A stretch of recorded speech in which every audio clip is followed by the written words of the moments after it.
Perkenalkan, saya Gracia Cindy Gloria. Saya akan menjelaskan mengenai farmakoterapi dari dislipidemia.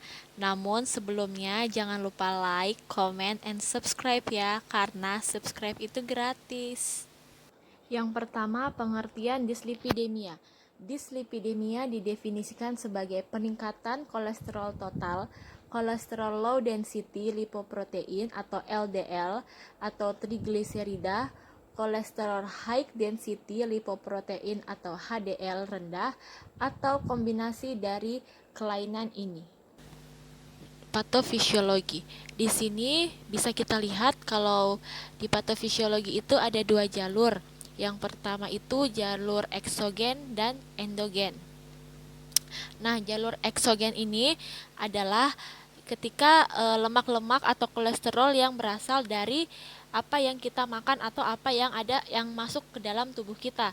Sedangkan kalau endogen itu yang disintesis dari hati. Pada kondisi dislipidemia, ada kelainan pada reseptor yang mengikat kolesterol di hati. Jadi reseptornya itu tidak sensitif dalam mengikat kolesterol. Seharusnya kolesterol itu berada pada hati. Nah, pada kondisi dislipidemia, kolesterol yang bertugas untuk mengikat lipid-lipid itu tidak berfungsi atau tidak sensitif lagi. Sehingga terekskresi banyak di pembuluh darah. Itulah yang menyebabkan kadar kolesterol tinggi di dalam darah. Subjeknya di sini itu seperti nyeri dada, jantung berdebar, berkeringat, gelisah, sesak napas, sakit perut, kesulitan dalam berbicara, bergerak, dan kehilangan kesadaran. Objeknya yaitu pengukuran profil lipoprotein puasa, pengukuran kadar kolesterol plasma, trigliserida, dan HDL setelah puasa 12 jam.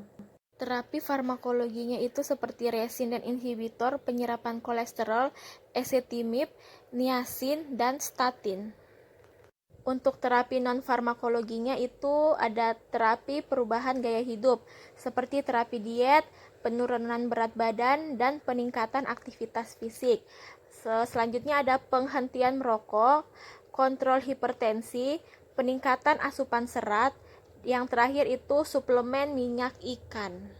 Selanjutnya pada algoritma, di sini dilihat berdasarkan tipe lipoproteinnya.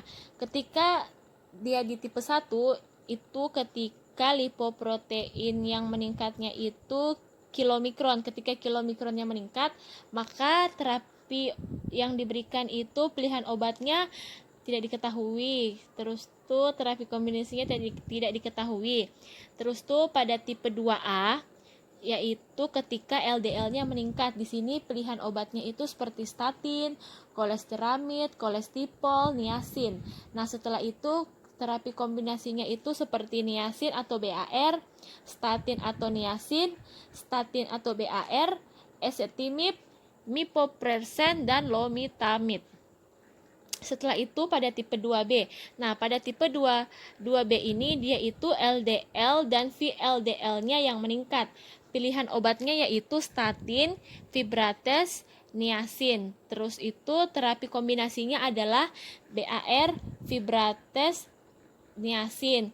Setelah itu ada statin, niacin, BAR. Selanjutnya ada statin, fibrates, dan ada ezetimibe. Pada tipe yang ketiga yaitu ketika IDL-nya yang meningkat. Nah, pada IDL meningkat ini pilihan obatnya itu fibrates dan niacin. Terus terapi kombinasinya adalah statin, niacin, statin fibres, dan ezetimibe. Pada tipe keempat yaitu ketika VLDL yang meningkat. Pada VLDL yang meningkat, pilihan obatnya yaitu fibrates dan niacin. Terapi kombinasinya pun itu niacin dan fibrates. Pada tipe kelima yaitu ketika VLDL dan kilomikronnya itu meningkat. Nah, pilihan obatnya di sini itu seperti fibrates dan niacin. Terapi kombinasinya itu niacin dan fish oil. Selanjutnya ada interaksi obat. Yang pertama itu adalah niacin. Niacin di sini hipotensi alpha blocker, yaitu peningkatan serum kadar glukosa penderita diabetes insulin atau agen oral. Yang kedua itu ada statin. Di sini statin dapat meningkatkan resiko miositis atau siklosporin, eritromisin, menghambat kalsium fibrat, nifazodon, niacin, ketonazol. Nah, resiko lebih besar dengan levostatin dan simvastatin.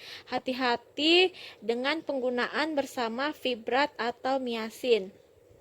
Yang terakhir ada resin dan inhibitor absorpsi kolesterol, yaitu dia mengurangi absorpsi digitoksin, warfarin, levothyroxine, diuretik tiazid, penyekat beta, dan kemungkinan obat anionik lainnya. Yang selanjutnya ada kontraindikasi. Di sini yang pertama ada bile acid resin atau BAR. Kontraindikasinya itu pada pasien dengan penyakit ulkus duodenum. Selanjutnya ada ezetimibe. Ezetimibe ini dia dikontraindikasikan terhadap pasien yang memiliki penyakit hati kalau misalnya dikombinasikan dengan statin.